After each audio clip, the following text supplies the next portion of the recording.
নমস্কার। আপনাদের আমার এই চ্যানেলে আসার জন্য অনেক ধন্যবাদ। তো আজকে আমি অ্যাস্ট্রোলজির বিভিন্ন আমি ভিডিও করি, তো তার মধ্যে আজকে বিবাহিত জীবন বা বিবাহ সম্পর্কিত কিছু কথা বলবো। তো আপনারা জানেনই, বিবাহের আগে অনেকে কিন্তু কুণ্ডলি ম্যাচ করে। আমার কাছে অনেক ক্লায়েন্ট আছে এবং আপনারা হয়তো কেউ কেউ অ্যাস্ট্রোলজারের কাছে গেছেন, একটু ছক যাচাই করে দেখতে চেয়েছেন এদের দুজনের মধ্যে কি হবে। তো ওটা বৈদিক মতে বিচার করা হয় দুজনের মধ্যে। তো আপনারা অষ্টকূট নাম হয়তো শুনেছেন এবং গণ বিচার এগুলো শুনেছেন। তো গণ বিচারে সাধারণত তিনটি গণ হয়: নরগণ, দেবাড়িগণ, দেবগণ। তো এই তিনটা গণের মধ্যে ম্যাচ করা হয়। ধরুন, ছেলে দেবগণ আর মেয়ে হচ্ছে দেবাড়ি বা রাক্ষসগণ, তখন ওদের বিয়ে হয় না, কেন দেবতা আর রাক্ষসের মধ্যে কোনোদিন ঠিকঠাক সামঞ্জস্য থাকে না। তো সেই হিসাবে ভাগ করে দেওয়া হয় যে এর সঙ্গে বিয়ে হবে, এর সঙ্গে বিয়ে হবে না। এবার গোটা পৃথিবীতে কত কোটি লোক আছে, কিন্তু গণ মাত্র তিনটা। এবার এরকম যদি হয়, এই ম্যাচ কি আদৌ সম্ভব যে দেবগণের সঙ্গে দেবগণই হবে, নরগণের সঙ্গে দেবগণ হবে? এরকম করে হয় না। তো যাই হোক, ওটা একটা গণ বিচার। আর অষ্টকূট বিচারে বর্ণকূট, জটিকূট, বৈশ্যকূট, তারাকূট, এরকম করে 8টা কূট আছে।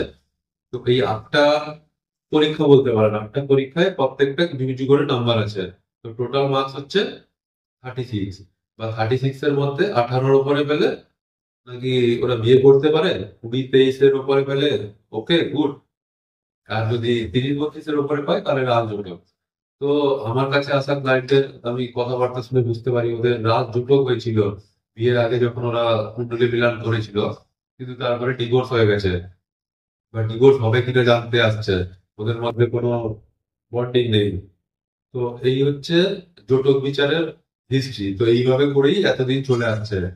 এবার আগেকার দিনে সমাজ ব্যবস্থা যেরকম ছিল, ছেলে বা মেয়ে ডিভোর্সের আগে 10 বার ভাবতো এবং মানিয়ে নিত। তো তার জন্য এই ব্যাপারগুলো আসতো না। কিন্তু এখন ব্যাপারগুলো অনেকটা ক্যাজুয়াল হয়ে গেছে। ছেলে মেয়ে দুজনেই চাকরি করছে, একটু কারো কিছু অপছন্দের জিনিস হলে ঝগড়াঝাটি হয়ে যাচ্ছে এবং ডিভোর্সের দিকে চলে যাচ্ছে। এবার আমরা অ্যাস্ট্রোলজার হিসাবে সাপোর্ট করতে পারি। তো সেটা কিরকম সাপোর্ট? না, দুজনের সবকিছু আমরা মিলাই, যেরকম কথাবার্তা, ক্যারেক্টার, আয়ু, পছন্দ, এর উপরে আমাদের বেসিক প্যারামিটার গুলো মিলাই, যাতে বাস্তবে অ্যাডজাস্টটা হয়। তো আমরা ওই পুরো কুণ্ডলী, গণ, তারাকুট এসব দেখি না। তো আমরা প্রথম থেকে আমরা বলছি কি কি দেখি। তো প্রথমে আমরা দেখি ক্যারেক্টার।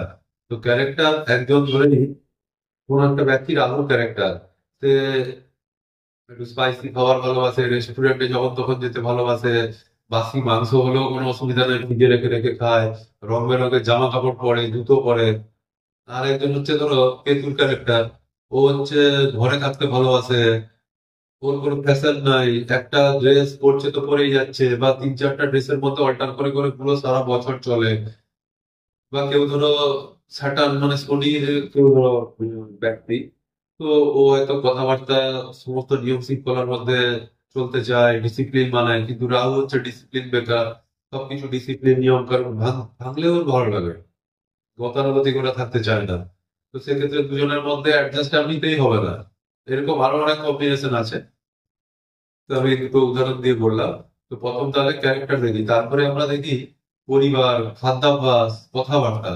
কথাবার্তা ধরুন, একজন হচ্ছে কোনো জাতক বা জাতিকা মঙ্গলের জাতক জাতিকা বা রাহুর জাতক জাতিকা, তো ওদের কথাবার্তা যেরকম হবে, আর একজন ভেনাস বা মুন বা কেতু, এদের কথাবার্তা এরকম হবে না, দুজনের সম্পূর্ণ আলাদা।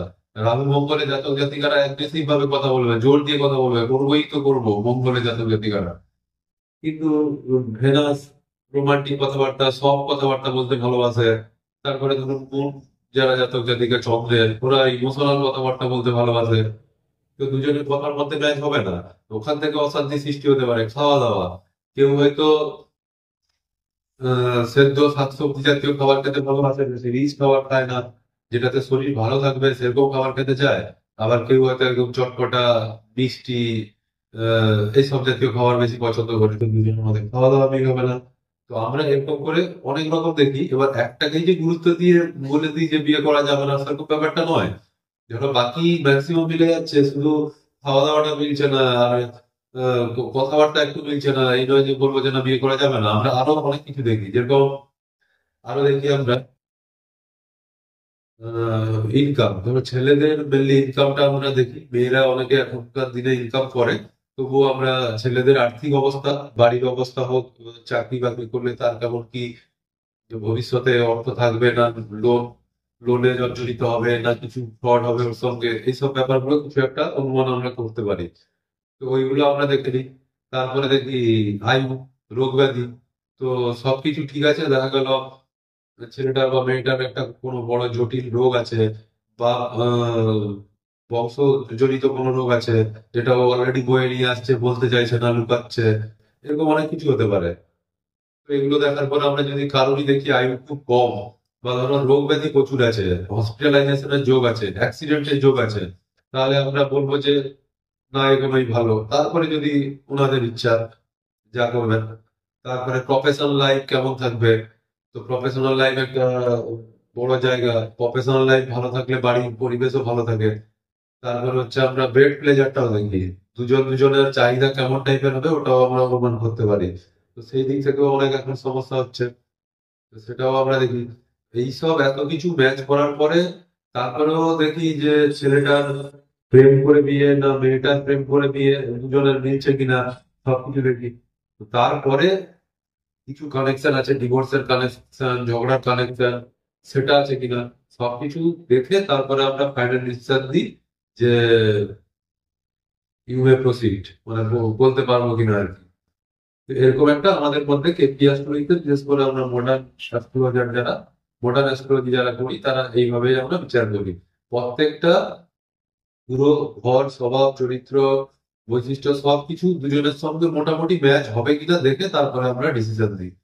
তো আপনারা মোটামুটি আশা করি বুঝতে পারলেন। আরো ডিটেলস আমি পরে হয়তো কোনোদিন ভিডিও বানাবো। আর যাদের কন্যা সন্তান, পুত্র সন্তানকে বিয়ে দিতে চাইছেন, বা যারা বিয়ে করতে চাইছেন, তারা চাইলে একবার কনসাল্ট করিয়ে নিতে পারেন। নমস্কার।